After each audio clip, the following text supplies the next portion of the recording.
بسم اللہ الرحمن الرحیم۔ السلام علیکم دوستو، اردو معلومات ٹی وی میں ایک نئی ویڈیو کے ساتھ حاضر ہوں۔ آج کی ویڈیو میں آپ کو یہ بتاؤں گا کہ وضو کے بارے میں میڈیکل سائنس کیا کہتی ہے، وضو کرنے سے ہمارے جسم پر کون سے اچھے طبی اثرات پڑتے ہیں، یہ تمام باتیں میں آپ کو آج اس ویڈیو میں بتاؤں گا۔ ویڈیو شروع کرنے سے پہلے آپ سے گزارش ہے کہ آپ ہمارا چینل سبسکرائب کر لیں اور سبسکرائب کے بٹن کے ساتھ گھنٹی کے نشان پر کلک کریں تاکہ آپ کو ہماری نئی آنے والی ویڈیو کے متعلق نوٹیفیکیشن ملتا رہے۔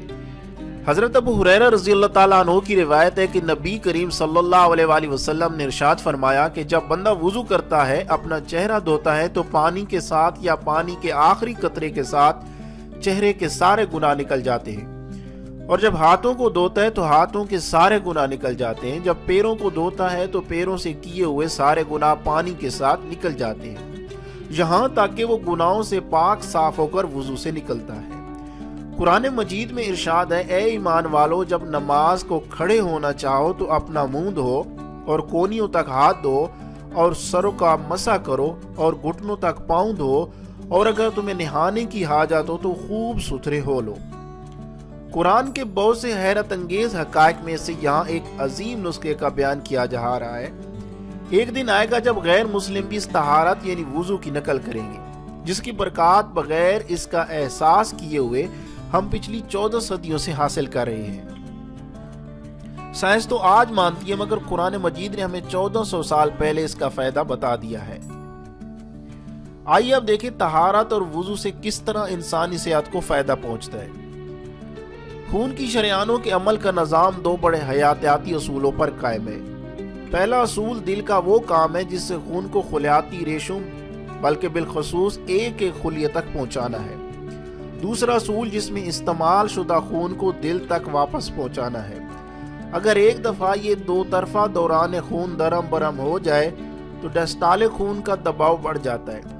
ڈائسٹالک دل کی دھڑکن کا وہ عمل ہے جس سے دل کا پٹھا کھچاؤ کے بعد ڈھیلا پڑ جاتا ہے، جس کی وجہ سے شریانوں سے واپس آنے والے خون سے دوبارہ بھر جاتا ہے۔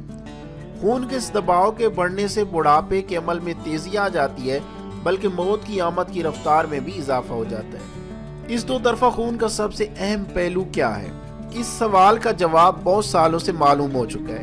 یہ ان رگوں یا شریانوں کا صحت مند عمل ہے جس سے خون سے دل کو وریدوں تک پہنچایا جاتا ہے، پھر بالوں سے باریک بافتوں اور شریانوں سے خون کو دوبارہ دل تک پہنچایا جاتا ہے۔ یعنی جو آکسیجن والا خون ہوتا ہے وہ دل سے جسم کے تمام حصوں تک پہنچایا جاتا ہے، اور کاربن ڈائی آکسائیڈ والا خون دوبارہ دل تک پہنچایا جاتا ہے، جس سے ہم سانس کے ذریعے کاربن ڈائی آکسائیڈ کو جسم سے باہر نکال دیتے ہیں۔ خون کی بافتیں ان لچکدار ٹیوبوں سے مماثلت رکھتی ہیں جو دل سے نکل کر بدن میں پھیلتی ہیں، اور جوں جوں ان کا فاصلہ بڑھتا ہے اسی قدر ان کی شاخیں پتلی ہوتی جاتی ہیں۔ اگر یہ باریک ٹیوبیں سخت ہو کر اپنی لچک کم کر دیں تو دل پر دباؤ بڑھ جاتا ہے۔ اس کو علم صحت کی اصطلاح میں یعنی طب کی اصطلاح میں شریانوں کا سخت ہونا کہا جاتا ہے۔ ہماری زندگی کے مختلف پہلو ان شریانوں کے سخت، غیر لچکدار اور سکڑنے کے باعث ہوتے ہیں۔ میڈیکل سائنس میں یہ مضمون جو تیز تر بڑھاپے اور فرسودگی کی بنیاد ہے، ایک الگ اور تحقیق طلب شعبہ ہے۔ غیر مناسب غذا اور اعصابی رد عمل خون کی شریانوں اور باریک رگوں پر بے حد اثر ڈالتا ہے۔ اگر خون کی رگوں کے سخت ہونے کے عمل کا بغور مطالعہ کیا جائے تو کوئی ایسا عملی طریقہ اختیار کیا جا سکتا ہے جس سے زوال یا انحطاط کو روکا یا کم کیا جا سکتا ہے۔ خون کی نالیوں کا سخت، غیر لچکدار یا سکڑنا کوئی اچانک عمل نہیں ہے، بلکہ یہ سلسلہ ایک لمبے عرصے پر محیط ہے۔ اس سلسلہ میں وہ نالیاں جو دل سے دوری پر یعنی دماغ، پاؤں اور ہاتھوں میں ہوتی ہیں زیادہ اثر قبول کرتی ہیں۔ غیر لچکدار اور سکڑنے کا عمل کم رفتار سے شروع ہو کر وقت کے ساتھ ساتھ تیزی سے بڑھتا ہے، لیکن ہماری روزمرہ زندگی میں ایک خاص چیز ہے جو ایک طرح سے خون کی نالیوں کو متبادل طریقے سے پھیلنے اور سکڑنے کے عمل کے ذریعے ورزش مہیا کرتی ہے۔ وہ خاص چیز ہے پانی۔ پانی جو درجہ حرارت، ٹمپریچر کا اتار چڑھاؤ پیدا کرتا ہے۔ گرم پانی خون سے ان نالیوں کو جو دل سے فاصلہ پر ہوتی ہیں کھول کر یا چوڑا کر کے لچک اور طاقت مہیا کرتا ہے۔ اسی طرح سرد پانی ان کو سکڑنے کے عمل سے گزارتا ہے۔ اسی طرح ورزش کا یہ عمل ان غذائی چیزوں کو جو نسوں میں خون کی سست گردش کی وجہ سے ہی ممکن ہوتا ہے، ان سائنسی اور طبی حقائق کو جاننے کے بعد اب یہ ممکن ہو گیا ہے کہ آیت کریمہ میں دی گئی اس نصیحت کو بخوبی سمجھا جا سکتا ہے، جس میں فرمایا گیا ہے کہ وضو میں ہاتھ، پاؤں اور منہ کو دھو لیا جائے۔ کیا یہ بجائے خود ایک قرآنی معجزہ نہیں ہے؟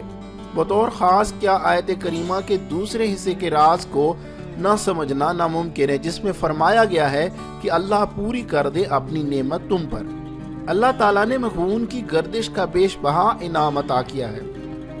اس کا ارشاد ہے کہ ہم وضو کا عمل کریں تاکہ اللہ تعالیٰ کی نعمت اس طرح ہو کہ دوران خون اس طرح متناسب طریقے سے قائم رہے کہ ہم مکمل طور پر صحت مند رہیں۔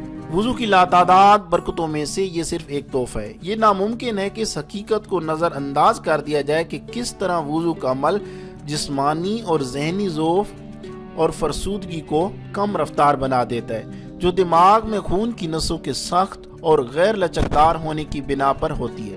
وضو کی برکات سب سے زیادہ اس شخص کی صحت پر نظر آتی ہے جو ہمیشہ سے اس کا عادی رہا ہو۔ یہ فطری امر ہے کہ وضو کی برکات اور فیوز صرف طبعی حقائق پر ہی ختم نہیں ہو جاتے۔ ہمارا مقصد اس کتاب میں سائنسی تشریحات تک ہی محدود ہے، جس سے یہ ثابت ہوتا ہے کہ صرف منہ اور ہاتھ دھونے کے ساتھ ساتھ صفائی کے ساتھ ساتھ خون پر اثر، جلد پر اچھے اثرات اور سکون توانائی ملتی ہے۔ یہ سب ظاہری سائنسی تشریحات ہیں، روحانی فوائد تو سینکڑوں کی تعداد میں موجود ہیں۔